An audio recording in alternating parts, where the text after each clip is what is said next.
आप देख रहे हैं राष्ट्रीय हिंदी न्यूज। नमस्कार, आप देख रहे हैं राष्ट्रीय हिंदी न्यूज और मैं हूं आपके साथ सार्विका श्रीवास्तव। रुक करते हैं खबर की ओर। स्वतंत्रता को हल्के में न लें, बांग्लादेश का हाल देख रहे हैं ना, ऐसा क्यों बोले सीजेआई चंद्रचूड़। देश के मुख्य न्यायाधीश डीवाई चंद्रचूड़ ने स्वतंत्रता के महत्व पर जोर देते हुए कहा कि पड़ोसी देश बांग्लादेश में हुई हाल की घटनाएं इन अधिकारों के मूल्य की याद दिलाती हैं।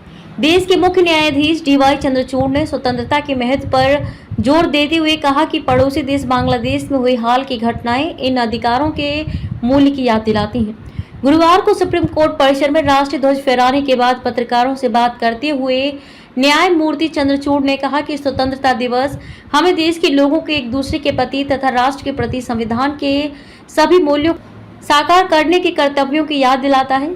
सीजेआई चंद्रचूड़ ने कहा कि आज बांग्लादेश में जो कुछ हो रहा है वह स्पष्ट रूप से याद दिलाता है कि हमारे लिए स्वतंत्रता कितनी मूल्यवान है।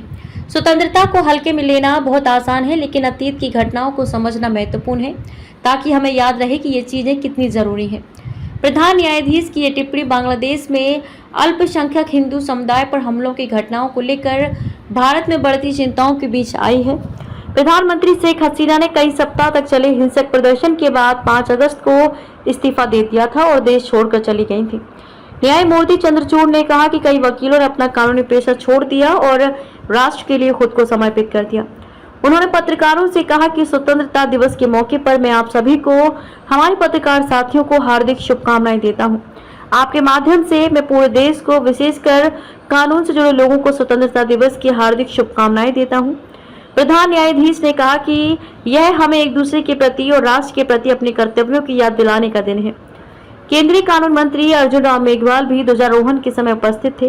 उन्होंने कहा कि संविधान सबसे ऊपर है। मंत्री ने कहा कि प्रधान न्यायाधीश ने कुछ दिन पहले कहा था कि संविधान सबसे ऊपर है। अगर इसे विधायिका, कार्यपालिका और न्यायपालिका द्वारा आत्मसात कर लिया जाए तो भारत एक विकसित राष्ट्र बन जाएगा।